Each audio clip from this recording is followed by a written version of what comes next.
Solomon said, there is nothing new under the sun.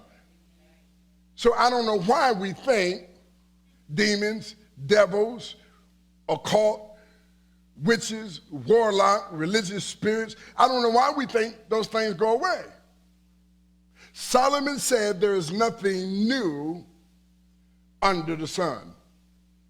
Demon altars function as gateways and doors or points of entry that allows traffic between spiritual and physical realms, becoming a pathway through portholes. That's how they move when altars are built to them. Whoever controls the gates controls the traffic between the dimensions. Whoever controls the gates. Now you walk in and out of gates and in and out of realms every day spiritually, and you don't even know it. You don't even recognize it. A friend of mine and I, we were walking down Sept where we meet and walk and so forth. And I said, you see those big old arches? And they said, yes. I said, those are gates. They place statements over those arches. And they represent gates. Now that may sound foolish to you, but you have to be spiritual to understand what I'm saying to you.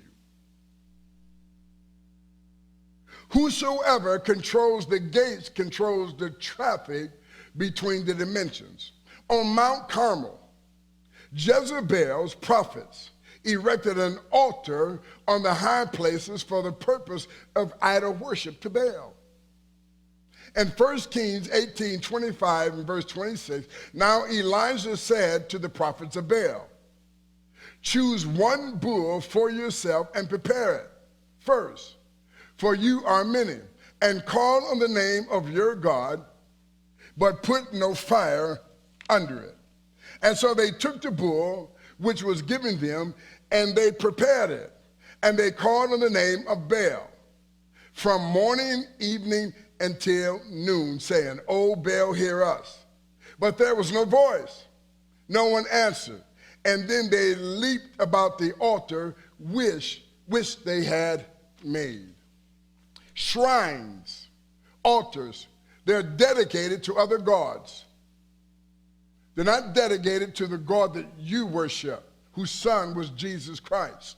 No, these shrines and altars are dedicated to other gods, and they were always set in the gates of the city.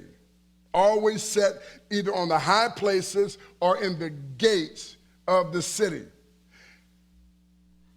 Stoning in the Old Testament was always done in the market square or in the gates of the city. That's where the stonings took place. God commanded Josiah to engage in spiritual warfare by removing and tearing down the altars that were set up on the high places in the gates of the city. I did a message, I think it was a couple of different messages on Wednesday night on how gates affect us and how we enter in and out of the gates. And one of the messages entitled was Don't Lose Your Head in the Gate. So 2 Kings 23:8, these words, and he brought all of the priests, God had anointed him and called him to do this and gave him a charge. And so he brought all of the priests from the cities of Judah and defiled the high places where the priests had burned incense. From Jeba to Beersheba, also he broke down the high places at the gates, which were at the entrance of the gates of Joshua, the governor of the city, which were in the left side of the city gates.